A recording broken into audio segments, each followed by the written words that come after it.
कबूलही करता येत नव्हता आणि या जमिनी ताब्यात न घेता त्याचा मोबदलाही मिळत नव्हता. तुमची लक्षवेधी होती, काय लक्षवेधीमध्ये मुद्दा होता आणि काय आश्वासन होतं? खरं तर पनवेल उरण तालुक्यातले अनेक शेतकरी जे गेले 55 वर्षांपासून स्वतःच्या जमिनीपासून वंचित होते. म्हणजे 1970ला सिडको आली.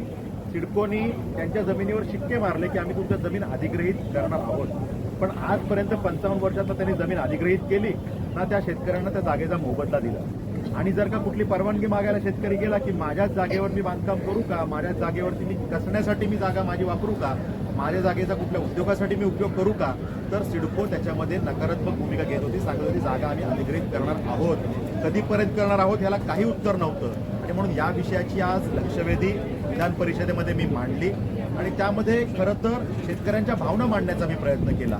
आणि जे काही सगळी गावं आहेत म्हणजे घोटचाळ असेल, देवीचा पाडा, तोंडरे, पडगे, वळवली, त्या ठिकाणी टेंबोडे, या सगळ्या गावांमध्ये आणि पनवेल तालुक्यातल्या अनेक गावांमध्ये हा प्रश्न प्रलंबित होता. यामध्ये मी जी मागणी केली या लक्षवेधीला मंत्री महोदयांनी सकारात्मक उत्तर दिलं.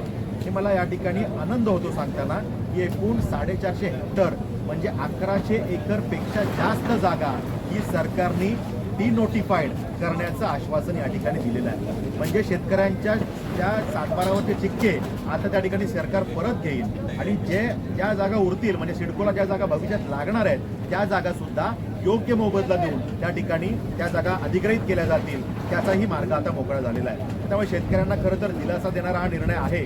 आणि त्यामुळे हा मोबदला देण्याचा जो विषय आहे त्याचा एकंदरीत किती मोबदला आपण देणार हा सुद्धा प्रश्न मी विचारला. आणि मग त्यासाठी 12.5% किंवा 12.5% किंवा 22% हे मॉडेल न ठेवता शेतकऱ्यांना योग्य मोबदला, त्यांना जो पसंत पडेल अशा पद्धतीचा मोबदला, लँड ॲक्विजिशन मधला 4 पट त्यांना भाव मिळू शकेल का अशा पद्धतीचा मोबदला त्यांना मिळावा ही सुद्धा मागणी मी केलेली आहे. मला वाटतं की आजचा सकारात्मक निर्णय अनेक शेतकऱ्यांना आणि शेकडो एकर जमिनीला दिलासा देणार. सर, मोबदल्याचं लोकनेते स्वर्गीय दिवा पाटील साहेबांच्या नेतृत्वात संघर्ष झाला आणि 12.5% कॉम्पन्सेशन देण्याचं मॉडेल उदयाला आलं. आज संपूर्ण देशात ते मॉडेल वापरलं जातं. पण त्या ठिकाणी आता हे मॉडेल या जमिनीने लागू होऊ शकणार नाही. कारण पूर्वी जागेचा रेट कमी होता त्यामुळे त्यांना डेव्हलप प्लॉट 12.5% किंवा 22% जे एअरपोर्टमध्ये दिलं गेलं हे योग्य होतं. पण आता मात्र या जमिनीचा स्वतःचा भाव, स्वतःचा रेट हा जास्त असल्यामुळे त्यांना हे 2 मॉडेल लागू होऊ शकणार नाही. त्यामुळे ह्याच्या सगळ्या तांत्रिक बाबी तपासाव्या लागतील आणि शेतकऱ्यांना जो मंजूर होईल अशा पद्धतीनं ह्याचं एक रेटचं मॉडेल आपल्याला तयार करावं लागेल. ज्या पद्धतीनं जनरली लँड ॲक्विजिशनमध्ये 4 पट रेट देण्याचा त्या ठिकाणी प्रकार आहे त्या मॉडेलमध्ये गेलं तर मला वाटतं याच्यामध्ये लँड ॲक्विजिशन सोपं होईल.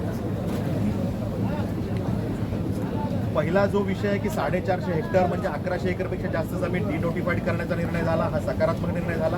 आणि आता फक्त रेट ज्या जागा सिडको घेणार आहे, अधिग्रहित करणार आहे, टाइम बाउंड वेळेत करणार आहे असं सिडको सांगते, त्या जागा सिडको अधिग्रहित करण्यासाठी जो काही रेट ठरेल त्यासाठी अधिवेशन काळातच तातडीची बैठक करावी अशी मागणी मी केली आणि त्यामुळे सकारात्मक उत्तर त्यालाही मिळालेलं आहे. आणि ह्यात मी अजून एक मागणी केली की ह्या सगळ्या विषयामध्ये समन्वय साधण्याची गरज आहे. कारण सिडकोची एक मोडस ऑपरेंडी आहे दरवेळेला गुमराह करायचं आणि त्यामुळे यामध्ये नगर विकास विभागाचा एखादा उपसचिव दर्जाचा अधिकारी समन्वयक म्हणून त्यांना नेमलं पाहिजे ही मागणी मी केली. मंत्री महोदयांनी त्याला सुद्धा सकारात्मक उत्तर दिलं आणि असा अधिकारी नेमणार असल्याचं त्या ठिकाणी सांगितलेलं आहे. त्यामुळे या विषयामध्ये तात्काळ ज्या काही निर्णय करून घ्यायचे आहेत, पाठपुरावा करायचा आहे ते करण्यासाठी मी प्रयत्न करतो.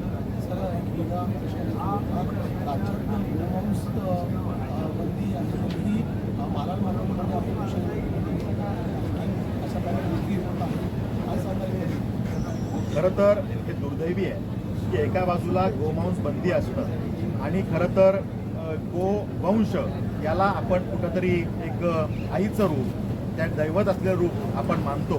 त्यामुळे या विषयामध्ये सगळ्याच नागरिकांच्या भावना तीव्र असतात आणि त्यामुळे एकीकडे या सगळ्या विषयाला बंदी असताना काही समाजकंटक त्यांना म्हणू शकतो अशा पद्धतीच्या निगेटिव्ह मुवमेंट्स, अशा पद्धतीचा व्यवसाय करण्याचा प्रयत्न करतात. आणि ज्या ज्या ठिकाणी असे विषय समोर येतात तिथे कडक कारवाई करण्याचं काम सुद्धा त्या ठिकाणी पोलीस प्रशासन आणि सरकार करत असतं. त्यामुळे मालवणीमध्ये जर का असे प्रकार समोर आले त्याच्यामध्ये कडक कारवाई करणं हे तर होईलच, त्याची मागणी आम्ही सुद्धा करू, त्याचा पाठपुरावा आम्ही सुद्धा करू. पण भविष्यात त्या सगळ्या भागांमध्ये हे जे प्रकार चालतात ते समूळ पूर्णपणे बंद होण्यासाठी जे काही प्रक्रिया करायची त्याच्यासाठी जो काही पाठपुरावा करायचा तो आम्ही सगळे मिळून भारतीय जनता पार्टीचे आमचे तिथले आमदार असतील, आमचे नेते असतील, आम्ही सगळे तो प्रयत्न त्या ठिकाणी करू. सर आणखी एक प्रश्न होता की तेच स्वतंत्रच्या ज्या पद्धतीच्या अवस्थेत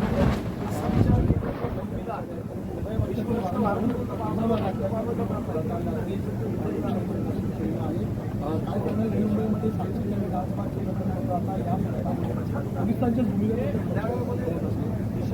काल ज्या पद्धतीनं धुलीवंदनाचा हा सगळा आपला सण असतो की खरं तर आपला हा पवित्र सण असताना त्याला काही मंडळी अशा मध्यधुंद अवस्थेमध्ये कुठंतरी विदारक चित्र तयार करण्याचा प्रयत्न करतात, जे खरं तर चुकीचं आहे.